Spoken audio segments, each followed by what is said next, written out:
एक बार एक युवक गौतम बुद्ध के पास आया और गौतम बुद्ध से बोला कि हे बुद्ध, मेरे मन में इतने गंदे विचार क्यों आते हैं। मैं नहीं चाहता कि मेरे मन में गंदे विचार आए, पर मेरे मन में हमेशा काम वासना के विचार चलते रहते हैं और मैं इनके बारे में सोच सोच कर बहुत परेशान हूँ। मेरी ऊर्जा और समय यह सब सोचने में ही नष्ट हो जाती है और इन सब के विचारों की वजह से मैं कभी भी शांत नहीं रह पाता और मैं हमेशा ही स्त्रियों को देखकर मोहित हो जाता हूँ। इन विचारों को अपने आप को रोक ही नहीं पाता। बुद्ध मुस्कुराए और उन्होंने उस युवक से पूछा, क्या तुम्हें पता है यह काम वासना होती क्या है? फिर लड़के ने उत्तर दिया और कहा, बुद्ध, मैं यह तो नहीं जानता कि काम वासना होती क्या है, पर हाँ, ये जो भी है बहुत बुरी चीज है। फिर बुद्ध ने उस युवक से कहा कि सबसे पहले तो तुम्हें यह समझना है कि प्राकृतिक रूप से जो भी चीज हमारे अंदर है वह बुरी नहीं है। हमारे जीवन में उसकी कुछ ना कुछ जरूरत है। वासना कोई बुरी बात नहीं है। यह तो हमारे मन की एक भावना है जो हमें किसी ना किसी चीज की कमी का एहसास करवाती है और फिर हम उस चीज को पाने के लिए उस चीज की तरफ आकर्षित हो जाते हैं। जैसे अगर तुम्हारे पास धन की कमी है तो तुम में धन पाने की वासना उत्पन्न हो जाएगी। तो वासना कुछ और नहीं, बस एक प्रकार की कमी है जो कि एक प्रकार की जरूरत का एहसास है। और जब यह जरूरत शारीरिक हो तो हम इसे काम वासना का नाम देते हैं। युवक ने गौतम बुद्ध को कहा कि बुद्ध, मुझे काम वासना का मतलब तो समझ में आ गया, पर आप मुझे यह बताइए कि यह आती कहां से है और कैसे आती है। गौतम बुद्ध ने कहा कि काम वासना कहीं से आती नहीं है, यह तो हमारे अंदर ही होती है और इसका होना तो जरूरी भी है, तभी तो मानव जाति का विस्तार होगा। युवक ने कहा, जब यह हमारे अंदर ही है और जरूरी भी है तो फिर लोग इसे गलत क्यों बोलते हैं? बुद्ध ने कहा कि यही तो समस्या है। लोगों ने काम वासना को गलत तरीके से सोच लिया है, इसे छिपाने की दबाने की कोशिश करते हैं। काम वासना गलत नहीं है, बल्कि काम वासना का गलत तरीके से प्रयोग करना गलत बात है। लोग जिससे प्रेम करते हैं बस उसी के लिए जीने लग जाते हैं, उसे पाना ही अपना लक्ष्य बना लेते हैं और उसी के बारे में हमेशा सोचते रहते हैं, पर यह सब गलत है। बुद्ध ने युवक से कहा, क्या तुम्हें पता है जानवरों में भी काम वासना होती है? युवक ने उत्तर दिया, हाँ बुद्ध, जानवरों में भी काम वासना होती है, क्योंकि जानवर भी तो आखिर अपनी पीढ़ी को आगे बढ़ाएंगे। बुद्ध ने कहा, तो फिर हम जानवरों की काम वासना को गलत क्यों नहीं कहते? युवक ने कहा, मुझे नहीं पता महात्मा, आप ही मुझे बताइए। गौतम बुद्ध ने कहा कि जानवर अपनी काम वासना का प्रयोग आनंद प्राप्ति के लिए नहीं करते, वह तो सिर्फ संतान उत्पन्न करने के लिए ही काम वासना का उपयोग करते हैं। जानवरों को प्रकृति ने इतनी समझ नहीं दी कि वह काम वासना को अपने सुख का आधार बना सके, जबकि मनुष्य अपनी समझ के बलबूते पर प्रकृति में पाई जाने वाली प्रत्येक वस्तु को अपने सुख के लिए प्रयोग करता है। हम इंसानों ने ही काम वासना को अपने सुख का साधन बना लिया है, जबकि प्रकृति ने तो हमें अपने वंश को आगे बढ़ाने के लिए दिया था, लेकिन इंसानों ने इसे अपने जीवन का परम लक्ष्य बना रखा है और इस तरह से काम वासना का भी लगाम हो जाना गलत है। युवक ने पूछा, महात्मा जी, ये काम वासना हम पर हावी क्यों होती है? तब गौतम बुद्ध ने कहा कि सुनो, अब जो मैं तुम्हें बताऊंगा उसे तुम ध्यानपूर्वक सुनना। काम वासना का सारा खेल तुम्हें समझ आ जाएगा, तुम्हें तुम्हारे सारे सवालों का जवाब मिल जाएगा, बस तुम्हें ध्यान से सुनकर समझना है। एक बार की बात है, एक आश्रम में गुरु और उनके शिष्य रहा करते थे, जो रोजाना आश्रम के बाहर स्थित गांव में भिक्षा लेने के लिए जाते थे। उस आश्रम का एक शिष्य जिस गांव में भिक्षा लेने जाता था, उस रास्ते में एक नदी पड़ती थी। एक दिन उसने देखा कि एक लड़का पेड़ के पीछे छिपा है। वह उस लड़के के पास गया और उससे जाकर बोला, भाई, तुम इस पेड़ के पीछे छिपकर क्या देख रहे हो? लड़के ने कहा, अरे तुझे नहीं दिख रहा कि मैं क्या देख रहा हूं? तब शिष्य ने नदी की तरफ देखा तो वहां पर कुछ लड़कियां पानी भर रही थीं। वो लड़कियां 14-15 साल की होंगी। तब उसने उस लड़के से कहा, अरे भाई, वहां पर तो लड़कियां पानी भर रही है, इसमें छिप कर देखने वाली क्या बात है? तब वो लड़का शिष्य की तरफ देखकर उससे कहता है, अरे पागल, तुम्हें दिखाई नहीं दे रहा कि कैसे यह परियां नदी से पानी निकाल रही है? जरा उनकी अदाओं को तो देखो, उनके कोमल शरीर को देखो, उनकी पतली कमर को देखो और उनके बाल उनकी कमर पर कैसे लहरा रहे हैं, मानो सुंदरता बिखरी पड़ी हो। शिष्य ने फिर नदी की तरफ देखा और इस बार वह इससे देखता ही चला गया। उसे किसी भी बात का कोई डर नहीं था, लेकिन अब वो छिपने लगा और उन लड़कियों को देखने लगा। और जब वो छिपकर उन लड़कियों को देख रहा था, तभी वह अचानक अंदर से कांप गया और उसने कहा कि यह मैं क्या कर रहा हूं? मैं जो कर रहा हूं वह सही नहीं है, मुझे यहां से चले जाना चाहिए। और फिर वह जल्दी से वहां से चला गया। वो आश्रम पहुंच जाता है। आश्रम जाकर वो अपने कार्यों में लग गया, लेकिन जो अब भी वह देख कर आया था वहीं उसकी आंखों के सामने बार बार आ रहा था। उसके मन में वही दृश्य चल रहा था। उसके मन में वही सब कुछ देखने के लिए लड़ाई हो रही थी।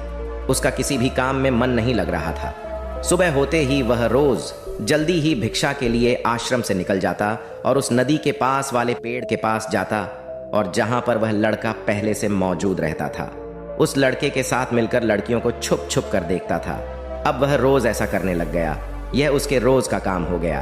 अब उस शिष्य का मन किसी भी काम में नहीं लगता था। वो हमेशा ही किसी ना किसी प्रकार के विचार में उलझा रहता। वो आश्रम के कार्यों को भी ठीक ढंग से नहीं कर रहा था। न वो ठीक से सो पाता था और न वो ठीक से खाना खा पाता था। उसका मन बेचैन सा रहता था। उसका मन बार बार उन लड़कियों के सौंदर्य को देखने के लिए तरसता था। जब गुरु शिक्षा देते तब भी उसका मन कहीं और विचारों में खोया रहता था। गुरु ने अपने शिष्य की इन हरकतों को जान लिया था। तब एक दिन गुरु ने शिष्य को अपने पास बुलाया और कहा कि आज से मैं भी तुम्हारे साथ भिक्षा मांगने चलूंगा। तुम और मैं साथ साथ भिक्षा मांगने चलेंगे। तभी शिष्य गुरु को मना करते हुए बोला, नहीं गुरुदेव, आप परेशान क्यों हो रहे हो? मैं अकेला ही ठीक से भिक्षा मांग सकता हूं। गुरु ने शिष्य से कहा कि ठीक है, तुम अकेले ही भिक्षा मांगने जाओ। शिष्य तुरंत वहां से भिक्षा मांगने के लिए निकल गया। उसके जाने के बाद गुरु भी आश्रम से निकल गए और शिष्य का पीछा करने लगे कि वो कहाँ जाता है, किससे मिलता है। यह सब देखने के लिए उसके पीछे पीछे चलने लगे। थोड़ी दूर जाने के बाद गुरु ने देखा कि उनका शिष्य एक लड़के के साथ एक पेड़ के पीछे अपराधी की तरह छिपा हुआ है और छिपकर कुछ देख रहा था। गुरु भी अपने शिष्य के पीछे जाकर खड़े हो गए कि आखिर उनका शिष्य क्या देख रहा है जिसे देखने के लिए वो पेड़ के पीछे अपराधियों की तरह छिपा पड़ा है। गुरु ने देखा कि उनका शिष्य पेड़ के पीछे छुपकर लड़कियों को देख रहा था जो कि नदी से पानी भर रही थी। तभी गुरु ने शिष्य को कहा कि तुम क्या देख रहे हो? अपने गुरु की आवाज सुनकर वह शिष्य घबरा गया और उसके पसीने छूटने लगे। वह थर थर कांपने लगा, जैसे किसी चोर को चोरी करते समय रंगे हाथों पकड़ लिया हो। उसकी हालत खराब हो गई। वो कुछ भी नहीं बोल रहा था। उसके मुंह से कुछ टूटे फूटे शब्द भी बाहर निकल रहे थे। वो अपने गुरु से नजर भी नहीं मिला पा रहा था। गुरु ने शिष्य की तरफ देखा और कहा कि मेरा शिष्य तो निडर था, उसे तो किसी भी चीज का डर नहीं था, लेकिन यह क्या तुम तो डर के मारे कांप रहे हो। शिष्य ने गुरु से कहा कि मुझे माफ कर दो गुरुदेव, मेरा इसमें कोई दोष नहीं है। उस लड़के ने मुझे बहका दिया था, लेकिन आपसे मैं वादा करता हूं कि आज के बाद मैं ऐसा कभी दोबारा नहीं करूंगा। मुझे माफ कर दो गुरुदेव। गुरु ने शिष्य से कहा कि कोई बात नहीं, पर इस बात का तुम ध्यान रखना कि हम जैसी संगति करते हैं वैसा ही फल हमें प्राप्त होता है। उसके विचार हमारे अंदर प्रवेश करते हैं, इसीलिए अच्छी संगति करो जिससे तुम्हारे अंदर अच्छे विचारों का प्रवेश हो। फिर गुरु और शिष्य आश्रम लौट आए और फिर से आश्रम के कार्यों पर ध्यान देने लगे। उसने उस रास्ते को छोड़ दिया और दूसरे रास्ते से जाने लगा। वो अपने काम को ध्यान से करता, लेकिन धीरे धीरे उसके अंदर क्रोध उत्पन्न हो गया और फिर वो दूसरों पर क्रोध करने लगा और बेचैन रहने लग गया। अब वो सही समय पर भोजन भी नहीं करता था।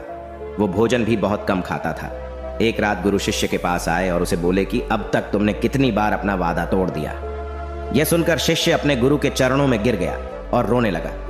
रोते रोते ही उसने गुरु से कहा कि गुरुदेव, मैं कई बार अपना वादा तोड़ चुका हूं, फिर वादा कर लेता हूं, लेकिन हर बार मैं वादा तोड़ देता हूं। मेरा मन मेरे नियंत्रण में है ही नहीं।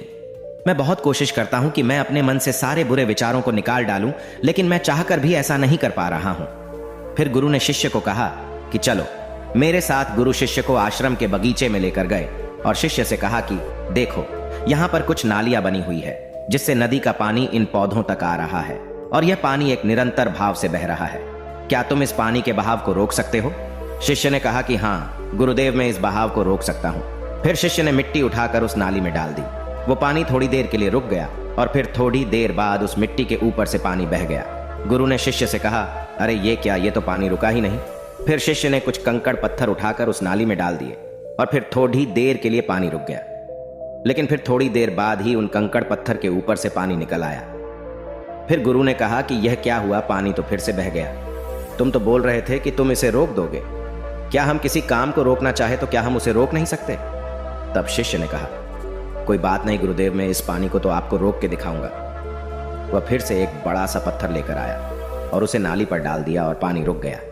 तब गुरु से कहा कि देखा गुरुदेव, मैंने कहा था ना कि पानी को मैं रोक दूंगा। मैंने पानी को रोक दिखाया, आपकी बात मैंने पूरी कर दी। गुरु मुस्कुराए और बोले, अच्छा जरा ध्यान से देखो, पानी रुक गया।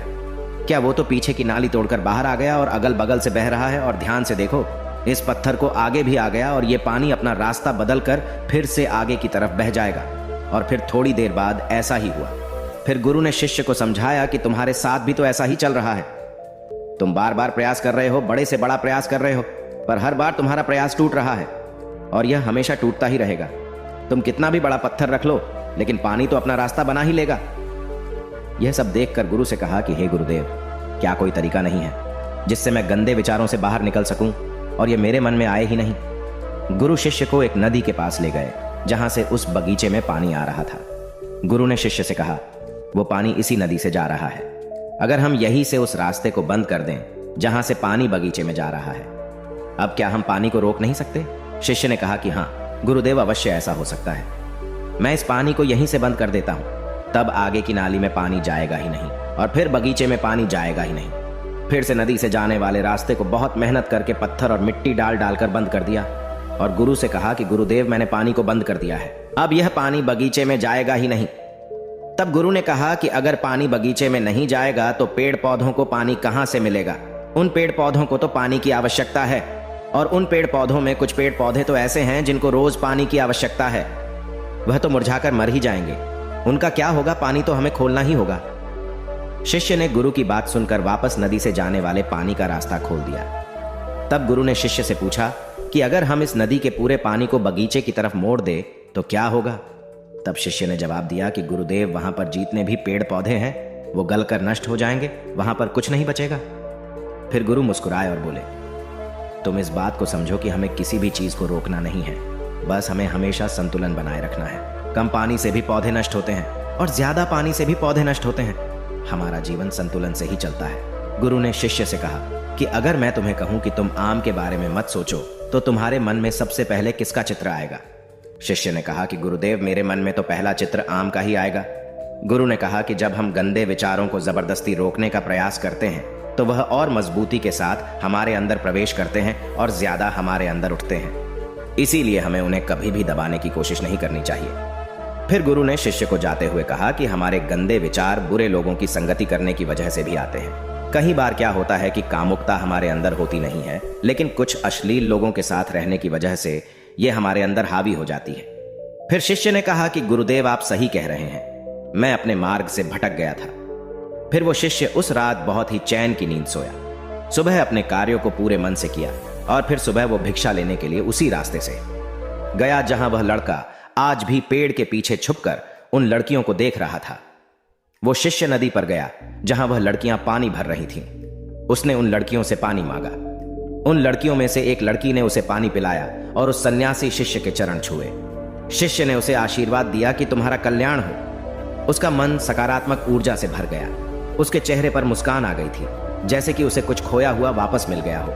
वह वापस अपने रास्ते से जाने लगा। तभी पीछे से वह लड़का आ गया जो पेड़ के पीछे छुपा हुआ था। वह शिष्य के पास आया और बोला कि क्या बात है, आज तो तुमने नजदीक से दर्शन कर लिए, तुम तो मुझसे भी आगे निकले। तब शिष्य ने कहा कि हम हमेशा दूसरे के दर्शन करने में ही व्यस्त रहते हैं, अपने दर्शन कर ही नहीं पाते। तुम कब तक इस पेड़ के पीछे छुपते रहोगे? किसी को पसंद करते हो तो उससे बोल दो, अगर वो भी तुम्हें पसंद करती है, और शादी कर लो। पर उससे पहले तुम कुछ बन जाओ तथा अपने आप को पहचान लो। ऐसे अपना समय बर्बाद मत करो। फिर वह लड़का रोज उससे मिलने लगा और उस लड़के ने नदी पर जाना छोड़ दिया। और फिर वो लड़का अपने जीवन में कुछ बनने के लिए संघर्ष करने लगा। तो तुमने देखा संगति का असर क्या होता है। अपनी संगति बदलो, अपने विचार बदलो। बुद्ध ने युवक से पूछा कि क्या तुम्हें तुम्हारे सारे सवालों का जवाब मिल गया? तब युवक ने कहा कि हाँ महात्मा जी, आपका बहुत बहुत धन्यवाद। तब गौतम बुद्ध ने युवक से कहा कि जब तुम्हारे मन में गंदे विचार आए तब आप अपने आप को दोषी मत मानो। यह शरीर है और यह सब इसमें हजारों वर्षों से सीखा है। यह केवल तुम्हारे सोच लेने से, शपथ लेने से यह टूटने वाला नहीं है, लेकिन तुम्हारे पास वो शक्ति है और वो ऊर्जा है जिसका तुम्हें संतुलन बनाए रखने के लिए उपयोग करना है। तुम एक जीवित ऊर्जा हो जो कुछ भी अनुभव करने के लिए स्वतंत्र हो, जो कुछ निर्माण करने के लिए स्वतंत्र हैं। इसीलिए तुम अपने आप को पहचानो। दोस्तों, आपको यह कहानी कैसी लगी हमें कमेंट करके जरूर बताना और ऐसी ही और कहानियों के लिए सब्सक्राइब का बटन जरूर से दबा